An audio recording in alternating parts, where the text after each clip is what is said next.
جی please فراغ نسیم صاحب please پہلے آپ کو مبارکباد دیتے ہیں اور چونکہ یہ ایکسپلینیشن کرنی ہے اس نے تو پلیز. Thank you sir. بسم اللہ الرحمن الرحیم. میری گزارش ہے تھوڑا سا سن لیں مجھے. آئی ایم سو گریٹفل سر. سر یہ پچھلے دنوں جو انڈین را ایجنٹ تھا کمانڈر کلبھوشن جادو, اس کے سلسلے میں ایک آرڈیننس آیا اور میں یہ سمجھتا ہوں کہ اٹس مائی ڈیوٹی کہ آپ کو بھی عوام کو بھی اپنے اپوزیشن کے دوستوں کو میں جو صحیح حقائق ہیں وہ سامنے رکھ دوں اور اس کے بعد فیصلہ آپ کا ہے. لیکن یہ جب تک حقائق آپ کے سامنے صحیح نہیں آئیں گے تو صحیح جو پیرامیٹرز ہے, کانٹیکسٹ ہے اس آرڈیننس کا کہ یہ آرڈیننس کیوں ہوا گورنمنٹ اس وقت کی. اور سر میں کوئی بلیم گیم نہیں کر رہا, سمجھیے گا اس کو, کوئی بلیم گیم نہیں کر رہا, کسی پہ نہیں کر رہا. لیکن فیکچولی یہ ہے کہ جب 3 مارچ 2016 کو اس کو اریسٹ کیا جاتا ہے تو فیڈرل گورنمنٹ اپنی دانست میں اس وقت فیصلہ صحیح ہوگا, ہم اس پہ نہیں جا رہے ہیں. بعد میں وہ فیصلہ اگر آئی سی جے نے اپنی دانست میں سمجھا کہ وہ درست نہیں تھا وہ بات دوسری ہے. اس وقت کی فیڈرل گورنمنٹ نے یہ فیصلہ کیا کہ کاؤنسلر ایکسیس اس آدمی کو نہیں دینی چاہیے کیونکہ یہ اسپائی ہے, because he is guilty of ایسپیوناج, اور یہ ریزن تھا. اچھا یہ وہ وقت تھا شاید اگر اس وقت فیڈرل گورنمنٹ بھانپ جاتی, لیکن اگین میں بلیم گیم نہیں کر رہا کیونکہ نو ون ہیز دا کرسٹل بال. ایسا نہیں ہے کہ سب کو الہامی علم ہے کہ اس وقت اگر پاکستان جو ہے ایک ریزرویشن دیتا, آپشنل پروٹوکول سے نکل جاتا اور آئی سی جے کا جورسڈکشن بارڈ کر دیتا, لیکن ایسا نہیں ہوا. لیکن اس وقت کی فیڈرل گورنمنٹ کا یہ فیصلہ تھا اور صحیح فیصلہ تھا, مطلب وہ ایک ڈسکریشن انہوں نے اپنا ایکسرسائز کیا. دوسری ڈیٹ سر جو امپورٹنٹ ہے وہ ہے 8 مئی 2017. 8 مئی 2017 وہ ڈیٹ ہے جب انڈیا یعنی ہندوستان جو ہے وہ آئی سی جے میں کیس فائل کرتا ہے. یعنی ہم نے یہ اس وقت نہیں بھانپا, اور ٹھیک ہے ان کی غلطی نہیں ہے, لیکن جب انہوں نے نہیں بھانپا, انہوں نے جب یہ کیس فائل کر دیا that is the cut off date. اس کے بعد ہم جو ریزرویشن تھا یہ بھی مجبور تھے جو گورنمنٹ تھی اس وقت کی, اور پاکستان جو ہے وہ آئی سی جے کے جورسڈکشن سے باہر نہیں آ سکتا تھا. اس وقت تو یہ گورنمنٹ نہیں تھی. اچھا اس کے بعد سٹے اپلیکیشن ان کی چلتی ہے, سٹے اپلیکیشن میں ان کو سٹے ملتا ہے. اس کے بعد مزید ٹائم آتا ہے اور فائنل آرگیومنٹس کے وقت, اور فائنل آرگیومنٹس اس وقت ہوتے ہیں جب تمام سوال جواب ہو چکے ہوتے ہیں. آئی سی جے کا پروسیجر سر ایسا ہے کہ ان ایڈوانس آپ کو سال بھر پہلے اس کا سوال جواب, ری جوائنڈر, ایفیڈیوٹ, ساری چیزیں فائل کرنی پڑتی ہیں. تو ان پلیڈنگز پہ جب کیس آرگیو ہوتا ہے تو آئی سی جے یہ فیصلہ کرتی ہے کہ نہیں آپ نے اس کو کاؤنسلر ایکسیس دینی تھی, نمبر 1. سیکنڈلی آئی سی جے یہ کہتا ہے کہ ٹھیک ہے جو انڈیا کا جو پریئر تھی کہ اس آدمی کو چھوڑ دیا جائے اور اکوٹ کر دیا جائے, تو وہ پریئر تو ہم گرانٹ نہیں کریں گے. لیکن پاکستان پر ایک آبلیگیشن ڈالی آئی سی جے نے, اور یہ سر یہ ججمنٹ میں لایا ہوں, اور اس کے لمبا چوڑا ججمنٹ ہے لیکن دوست ہمارے سارے بیٹھے ہیں. اگر اس کا پیراز 144, 145, 146, 147 اور 148 یعنی 144 سے 148 تک اگر اس کا تھوڑا سا مطالعہ کریں تو اس کے اندر آئی سی جے نے پاکستان پر ایک آبلیگیشن رائج کی, اور وہ آبلیگیشن یہ تھی کہ پاکستان جو ہے وہ افیکٹو ریویو اور ریکنسیڈریشن کے لیے قانون بنائے. یہ لکھا ہوا ہے اس کے اندر. اور نہ صرف یہ کہا گیا بلکہ اس کے اندر کیونکہ بعد میں ایک پٹیشن بھی فائل کیونکہ اسلام آباد ہائی کورٹ میں ہوئی ہے تو میں اس کا بھی اس کو ریپ اپ کروں. یہ پیرا 145 میں اس ججمنٹ پہ یہ لکھا ہے کہ پاکستان کا جو یہ obligation ہے for effective review and reconsideration وہ ہے obligation with regard to the result, یعنی آپ effective review اور reconsideration کریں گے. سر نتیجتاً جو اس کی لینگویج تھی آئی سی جے کے ججمنٹ کی لینگویج تھی اس لینگویج کے عین مطابق یہ آرڈیننس جو ہے فریم کیا گیا, اس کو پاس کیا گیا یا پروملگیٹ کیا گیا. اور بائی دا وے NRO وہ چیز ہوتی ہے جیسے جنرل مشرف نے NRO نکالا تھا کہ انہوں نے معاف کر دی تھی, سزائیں معاف کر دی تھیں, جو پینڈنگ پروسیڈنگز تھی وہ ختم کر دی تھیں. یہاں کسی قسم کی کوئی سزا نہ معاف کی گئی ہے, نہ کوئی پینڈنگ پروسیڈنگ کوئی ختم کی گئی ہے. اچھا سر, اگر یہ آپ نہیں کرتے, سپوزنگ جیسے ایکچولی میرا اتنا احترام کا ان سے رشتہ ہے خواجہ آصف سے, ان کو پتہ ہے, انہوں نے ایک بات کی صرف آپ کے سامنے میں پیش کر رہا ہوں سر, کہ اگر یہ نہیں کرتے, جیسے آپ نے فرمایا نا باہر سے ڈکٹیشن لے رہے ہیں, سر ICJ نے جب فیصلہ ایک دے دیا اور آپ ایک رسپانسبل سٹیزن ہیں, اسٹیٹ ہیں اس دنیا کے, آپ ایک رسپانسبل اسٹیٹ ہیں, اب آپ کے پاس دو راستے تھے, اور دس از واٹ انڈیا وانٹیڈ کہ ہم اس کو نہ مانیں اور وہ یونائٹڈ نیشنز کی سیکیورٹی کونسل میں جا کے ہمارے خلاف ہر طرح کا ریزولوشن پاس کروا دیں, سینکشن لگوا دیں, اور یہ ان کی جو خواہش ہے کہ پاکستان ایک روک سٹیٹ ہے, خدا نخواستہ, اور پاکستان ایک رسپانسبل سٹیٹ ہے. ہمیں ICJ international court of justice کے فیصلوں کی ہر طرح سے تعظیم کرنی ہے as a committee of nations. یہ آپ کو سارا کانسیپٹ مجھ سے زیادہ پتہ ہے سر. اب سر ہوتا یہ ہے کہ اگر ہم یہ آرڈیننس نہیں لاتے تو یہ سیکیورٹی کونسل میں آرٹیکل 94 ہے UN چارٹر کا, وہ آپ دیکھ لیں, ساتھ ساتھ آرٹیکل 60 ہے ICJ اسٹیچوٹ کا, وہ ایک اپرچونٹی تھی انڈیا کی جانے کی, اور اس آرڈیننس کے کرنے کے بعد انڈیا کے وہ ہاتھ ہم نے کاٹ دیے وتھ فائنلٹی. تو یہ کچھ چیزیں ایسی ہیں, میں نے ایک آدھ جگہ یہ ضرور کہا کہ سر بہت سی چیزوں میں ہم سیاست کر لیں, یہاں بڑے سینسٹیو سیکیورٹی ایشوز ہیں پاکستان کے, اور پاکستان نے یہ بہت رسپانسبلی یہ کام کیا ہے. اب دو چیزیں جو سامنے آتی ہیں, ایک تو یہ آتی ہے کہ جی آپ نے اس کا آرڈیننس کیوں بنایا, آپ نے ہمیں بتایا کیوں نہیں, اور آپ نے اس کا ایکٹ آف پارلیمنٹ کیوں نہیں کیا, اور آرڈیننس بنانے سے پہلے آپ نے ہمیں بتایا کیوں نہیں.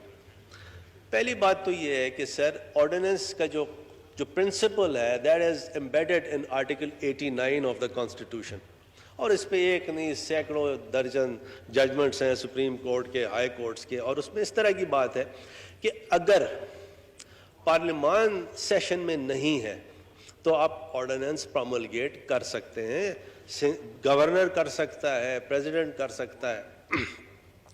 اور یہ کہیں نہیں لکھا کہ آرڈیننس کو پاس کرنے سے پہلے فیڈرل گورنمنٹ کو یا صدر کو یا پرائم منسٹر کو پہلے اپوزیشن کو یا دوسرے جو ہمارے اسٹیک ہولڈرز ہیں پارلیمان میں ان کو کانفیڈنس میں لینے کی ضرورت ہے.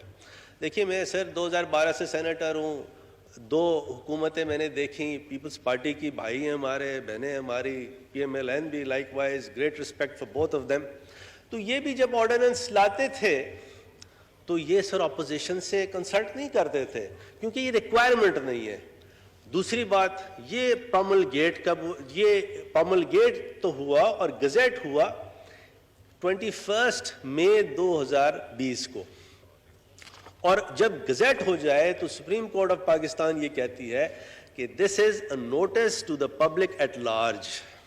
تو یہ کوئی کسی نے تکیے کے نیچے یا اپنے سرانے رکھ کے نہیں اس کو بنایا, بلکہ گزٹ کیا. جو گزٹ ہونے کی ریکوائرمنٹ ہے وہ جنرل کلازز ایکٹ میں لکھی ہوئی ہے, اور اس کے حساب سے یہ آرڈیننس بنا. ICJ کی جو ریکوائرمنٹس تھیں کہ افیکٹو ریویو اور ریکنسیڈریشن آپ دیں اس آدمی کو, سزا ختم ICJ نے نہیں کی. اس آرڈیننس نے کلبھوشن کی سزا ختم نہیں کی. اگر سزا ختم ہوتی تو سر میں آپ کے ساتھ وہاں کھڑا ہو کے پروٹیسٹ کر رہا ہوتا. سزا ختم نہیں ہوئی. تو یہ تو بنیادی طور پہ یہ NRO تو ہے نہیں. یہ ثابت یہ کرتا ہے کہ پاکستان ایک رسپانسبل سٹیٹ ہے. پاکستان انٹرنیشنل جو اس کی obbligations ہیں اس کو پورا کرنے کے لیے ہر طرح سے ہر کوشش کرے گا. اور انڈیا کے دیکھیے انڈیا نے تو یہ تیاری کر لی ہوگی کہ ذرا سا یہ ادھر ادھر ہوتے ہیں, ہم 2 کام کریں گے, ICJ میں جائیں گے اور سیکیورٹی کونسل میں جائیں گے اور دنیا بھر میں پاکستان کو بدنام کریں گے. اب اس کا پیرایا کیا ہے, اس آرڈیننس کا پیرایا کیا ہے؟ جیسے پیپلز پارٹی کی طرف سے کسی نے یہ فرمایا کہ ایکسپلینیشن دیا ہوا ہے اور ایکسپلینیشن سے یہ ثابت ہوتا ہے کہ یہ این آر او ہے. سر مجھے تھوڑا سا لگا کہ شاید کوئی میں نے میری میموری ساتھ نہیں دے رہی, آرڈیننس جب میں نے نکالا تو ایکسپلینیشن میں کیا لکھا ہوا ہے؟ ایکسپلینیشن میں لکھا ہوا ہے the high court means a high court established under article 175 of the Constitution of Pakistan 1973 within the limits of whose territorial jurisdiction a foreign national is confined. That's all. This is the explanation. یہ کہاں لکھا ہے کہ اس کی اس explanation نے سزا معاف کر دی ہے؟ Let's try to read something which is written in there. اگر کوئی انویزیبل انک سے کوئی چیز لکھی ہے, کوئی پڑھنا چاہتا ہے, تو کنسپیریسی تھیوری تو سر کچھ بھی ہو سکتی ہے. سر میں نے آپ کو کبھی نہیں کہا کہ آپ مودی کے یار ہیں, میں نے کبھی نہیں کہا, نہ آپ کو کہا نہ آپ کو کہا. میں آپ کے سامنے حقائق نہیں سر, میں آپ کے ساتھ, میرا فرض ہے خواجہ صاحب, میرا فرض ہے, میں آپ کو تو آپ سے تو اتنا میرا رسپیکٹ کا رشتہ ہے, میرا یہ فرض آپ سب سے, راجہ صاحب بیٹھے ہیں, راجہ صاحب سے پوچھیں کتنا ان سے پیار کا رسپیکٹ کا میرا رشتہ ہے پیپلز پارٹی سے, یہ میری نوید صاحب سے, یہ میری ڈیوٹی ہے کہ میں سر آپ کو یہ حقائق بتاؤں. اس کے بعد سر آپ یہ ہمارے دوست ہیں, ان کے ساتھ ضرور سیاست کریں, ہر طرح سے کریں. سر یہ وہ چیز نہیں ہے. میں اگر آپ سے صرف گزارش کر سکوں کہ this issue is so sensitive, اس کے ریپلز ہیں اور آپ سب کو اندازہ ہے, ہمیں اس ایشو کو جانے دینا چاہیے, اس کو لا بنانا چاہیے. یہ آج ٹیبل ہونے کے لیے بھی رکھا ہوا ہے. اس کا سکوپ کیا ہے؟ اس آرڈیننس کا سکوپ ہے سیکشن 3. سیکشن 3 کہتا ہے disposal of petitions for review and ریکنسیڈریشن. پہلی بات یہ ہے کہ اپیل نہیں ہے. Appeal is a different species all together.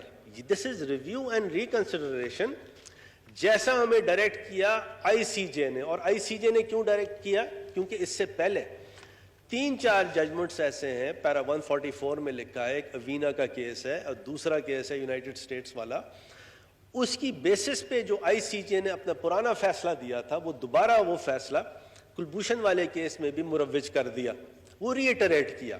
اور اس کے اندر جو سیکشن 3 جو پاکستان کا جو آرڈیننس ہے وہ جو بنا ہے وہ میں آپ کو بتاتا ہوں.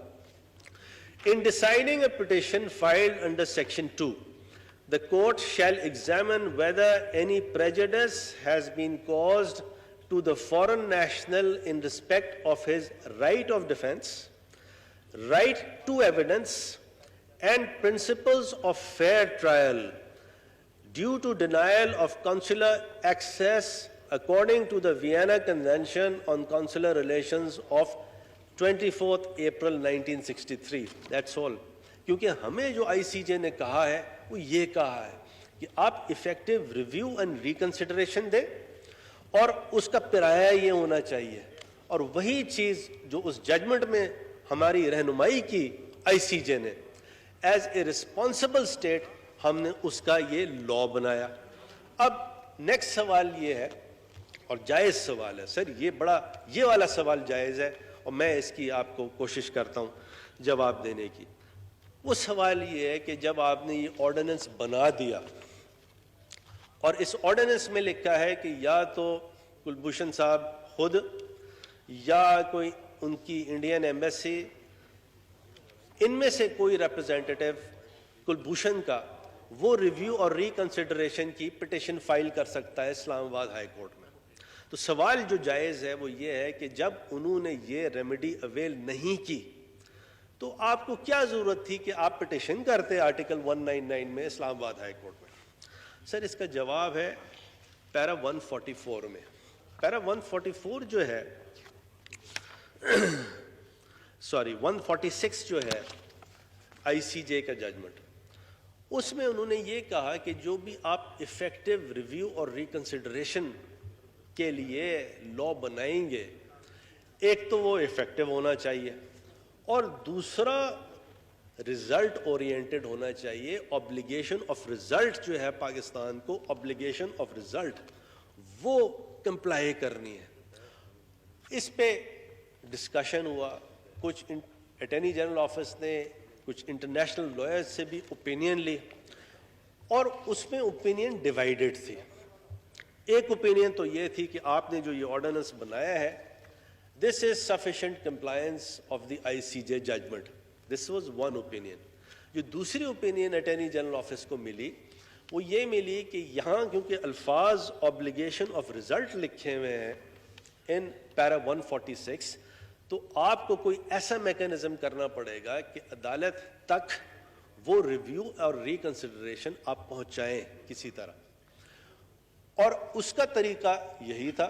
آرٹیکل 199 میں پٹیشن ہے اور وہ پٹیشن فائل کرنے سے نہ تو ہم یہ کہہ رہے ہیں کہ اس کی سزا معاف کرے کوئی, نہ ہم یہ کہہ رہے ہیں کہ وہ ملٹری کورٹ کا ججمنٹ سیٹ اسائڈ کیا جائے. ہم یہ کہہ رہے ہیں کہ دیکھیے یہ شخص ہے ICJ کا ججمنٹ یہ ہے, اس کے پاس یہ اپرچونٹی تھی, he has not filed a petition under this ordinance. ہم عدالت کے سامنے رکھتے ہیں. عدالت جو ہے سیکشن 3 کے پیرائے میں جو کہ ICJ کا فیصلہ ہے اس کے حساب سے یہ فیصلہ کر لیں because we are a responsible state. اور وہ یہ فیصلہ کر لیں کہ کیا اس کو کیونکہ کاؤنسلر ایکسیس نہیں دی گئی اس وقت, کب 2016 میں, تو اگر کاؤنسلر ایکسیس نہیں دی گئی, سر اگر یہ مجھے کمپلیٹ کر رہے تھے یہ بڑا امپورٹنٹ ہے. پلیز تشریف رکھیں, پلیز تشریف رکھیں, ڈائیورٹ نہیں کریں, تشریف رکھیں, ڈائیورٹ نہیں کریں پلیز. جی please. So this is a matter of national interest. My request to you, sir, please اگر آپ داوڑ صاحب پلیز مجھے بولنے دیں. Thank you sir. Sir section 3 کے حساب سے وہ جو obligation of result ہے پیرا 146 کا وہ ہم نے کمپلائی کر دیا بائی فائلنگ دس پٹیشن. تو میری گزارش یہ ہے کہ سر نہ اس میں کوئی NRO ہے نہ کوئی اپیل ہے, اور پھر اس میں جیسے کسی نے ٹاک شوز ہیں ہمارے بڑے محترم ساتھی ایک ہیں نام نہیں لوں گا, انہوں نے یہ فرمایا کہ یہ پرسن اسپیسیفک ہے. سر یہ پرسن اسپیسیفک تو ہے نہیں. اس کی وجہ یہ ہے کہ اس کے اندر یہ دیا ہوا ہے کہ کوئی ایسا شخص, ناٹ جسٹ دس ون مین, کیونکہ یہ آگے کے لیے بھی ہم نے لا اس لیے بنا دیا کہ کل کو ایسی کوئی سچویشن ہو تو دوبارہ سے کوئی XYZ اسٹیٹ دوبارہ سے ICJ نہ چلی جائے. کوئی ایسا شخص جس کو ملٹری کورٹ نے اگر کنویٹ کیا گیا ہو تو وہ جو ہے اس کے تحت اتنی ٹائم لمٹ میں اسلام آباد ہائی کورٹ افیکٹو ریویو اور ریکنسیڈریشن کے لیے اپروچ کر سکتا ہے. تو یہ پرسنل اسپیسیفک بھی نہیں ہے. تو میری اگین گزارش ہے, کوئی سوال ہو جواب ہو, سر میں حاضر ہوں, یہاں بیٹھا ہوں, بھائی ہوں آپ کا. اور میری اگین گزارش یہ ہے کہ سر کیونکہ معاملہ بڑا سینسیٹیو نوعیت کا ہے, سیکیورٹی ایشوز ہیں, ہائی سیکیورٹی ایشوز ہیں اس میں, تو اس کے علاوہ ہم اگر بات کریں اس کو سر جانے دیں. Thank you sir. جی